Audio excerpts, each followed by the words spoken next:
What up, YouTube? It's me, Johnny, back again with another video. And you all see the title of the video, and I think it's actually a legit question. Both of these great players' careers overlapped. So in today's video, I want to talk about who during their career was the better player. Now, man, I got to tell you, when I first started this idea, for me, it isn't an easy one, considering the fact that I really actually like both Tim Duncan and Kobe Bryant as players. But I'm going to dive into it today and give my take. And before I get started, if you enjoy the content you're listening to here, please, for me, hit that like button, subscribe to the page, and hit that notification bell so anytime a new video comes out, you will be alerted. Also, if you want to hear additional content from me regarding a wide range of topics, check out my podcast that can be found on any of the platforms podcasts are being played on nowadays by searching for the same name as the YouTube page. Now, with that said, let me dive into the video. So if you have listened to my top 10 NBA players of all times video that I did about 5 months ago or so, and I'll put a link to that video in the show notes, you probably already know where I rank both players and that I believe that what each man accomplished in their careers have them ranked pretty close together. In case this is your first time listening to me actually talk about basketball, the way I rank players all time in any sport really is how great you were individually combined with what you were able to accomplish throughout your career. For example, even though I believe and can make a strong case that Hakeem Olajuwon was a better individual player than Larry Bird, I actually have Larry Bird ranked higher than him overall. With both Kobe and Tim, I'm not going to base this on necessarily what they accomplished in their careers, because if that was the case, then it's clearly, to me, it's Tim Duncan is the better all player. As you see the stats come up right here on the screen, that kind of illustrates that. Instead, I'm going to break down what I believe makes a basketball player great by 4 simple metrics that I have used before, which is scoring, defense, playmaking, and one-on-one game. I believe those are the 4 things that say how great you were as a basketball player. One-on-one game, by the way, means if I need a bucket, can you get me a bucket? How great are you at doing that?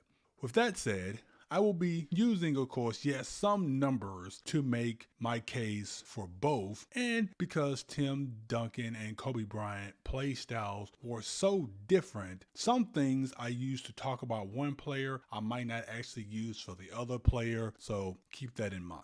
First, let's start with scoring. Right? And I can already see people listening to the video saying, oh, that gotta be Kobe. I mean, that man averages more points, is second in league history in 60-point games in a career with 6, only trailing Wilt Chamberlain's disgusting 32 60-point games. And Kobe, of course, even once scored 81 points in a game, the second most in NBA history behind, again, that walking stat book named Wilt Chamberlain. All very true, but even though Tim doesn't have those numbers, I still cannot make a case for Tim Duncan in this category. Yeah, I just can't. The only argument you could make is that Tim Duncan was more efficient, quote unquote, than Kobe Bryant. But for my misinformed people out there that would bring up, that point about Kobe not being efficient, well, he was just more than a shot chunker. Because if you look at, compared to his era of which Kobe played, he was actually pretty efficient. If you look at the league average for true shooting, which in my opinion is the best way to judge how good a person is at shooting the basketball, Kobe for a lot of his career was above or right at average. Heck, in a stretch from 2000 to 2013, he has an even higher average than Tim Duncan when it comes to true shooting. So there's that. This category, in my opinion, goes to Kobe beating Bryant, and pretty easily. Let's move on to defense. And this one can actually be somewhat debated. Depending on what you value in your defender, I mean, some like the one-on-one lockdown defender, while others, actually like, the guarding of the paint defender. Since Tim Duncan and Kobe both play defense completely different than one another, the way I'm going to base who was better will be for their position, who was actually the better defender. So let's start with Timmy.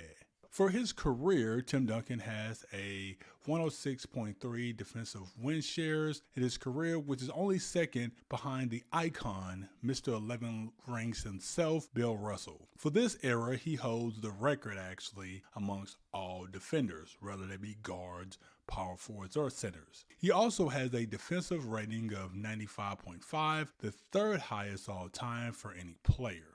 Defensive rebounding for me actually, counts in the defensive category, and Tim has the third most total rebounds in this department and is in the top 10 for defensive rebounds from a percentage standpoint overall. Since Tim is a big man and his primary job is maintaining the paint, let's actually take a look at, his blocks, right? What did he do there as far as guarding the paint? We know that he averages, 2.17 blocks per game, and that places him actually right outside of the top 20 as far as big men go, which I still actually have to say is pretty good considering the big man that we've seen in the league as far as great defenders, Mutombo, Hakeem Olajuwon, Bill Russell, etc. So to still, to be in the top 20, I think is actually pretty impressive.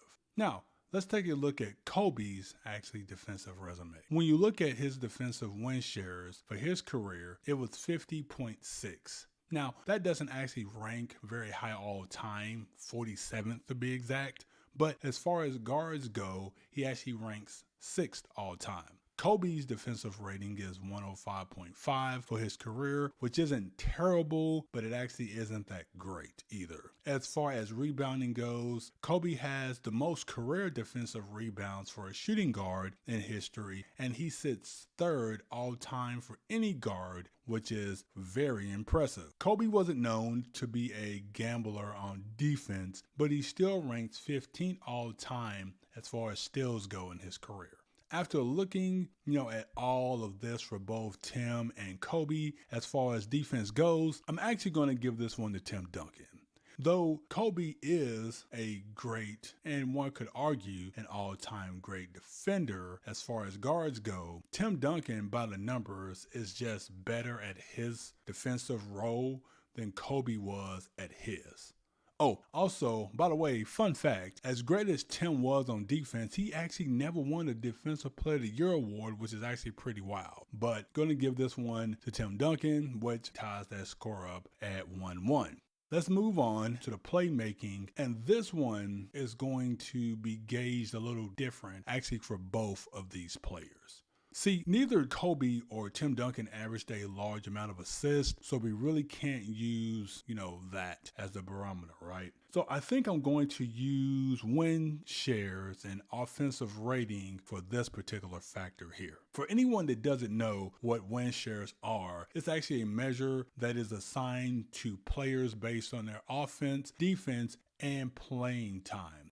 Offensive rating is actually defined as a way to measure either a team's offensive performance or an individual's player's efficiency at producing points for the offense, just to give you some context around what both of those mean in case you're not aware. With that said, when you take a look at these metrics for both of these players, Tim Duncan has a much higher win shares than Kobe. Tim Duncan is about 206.4 and Kobe's is about 172.74. But Kobe is about 0.7% higher than Tim Duncan in offensive ratings for their career. One other stat, though, that I do want to actually take a look at is usage rate, since this stat shows how often a player has the ball in their hands, right? So Kobe had a higher usage rate, which is no shocker, but when you compare what they were able to do from a playmaking standpoint, I think what Tim Duncan was able to do with the time he had the ball in his hands was slightly more impressive.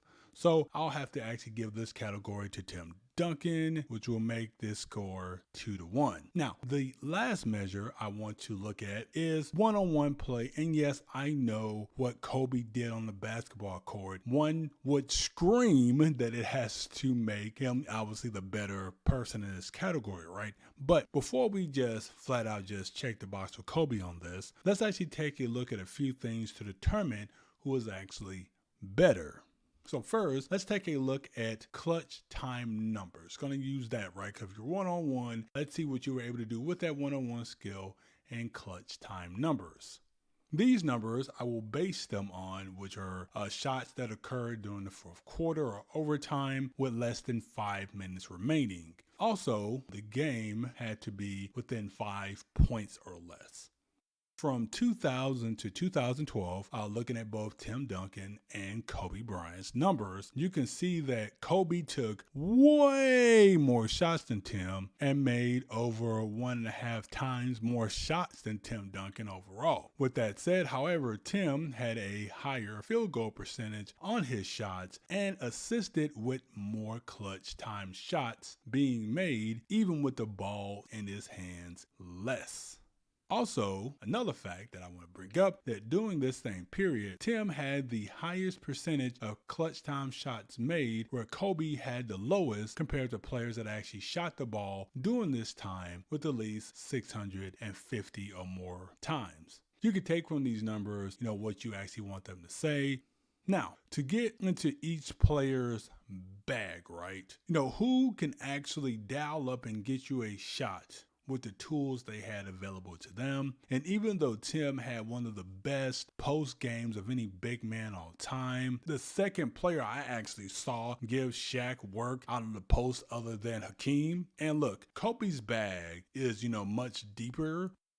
I mean, we saw him hit a shot left-handed from about 18 feet from crying out loud one time. Taking all of that into account for this section, I'm going to give it to Kobe.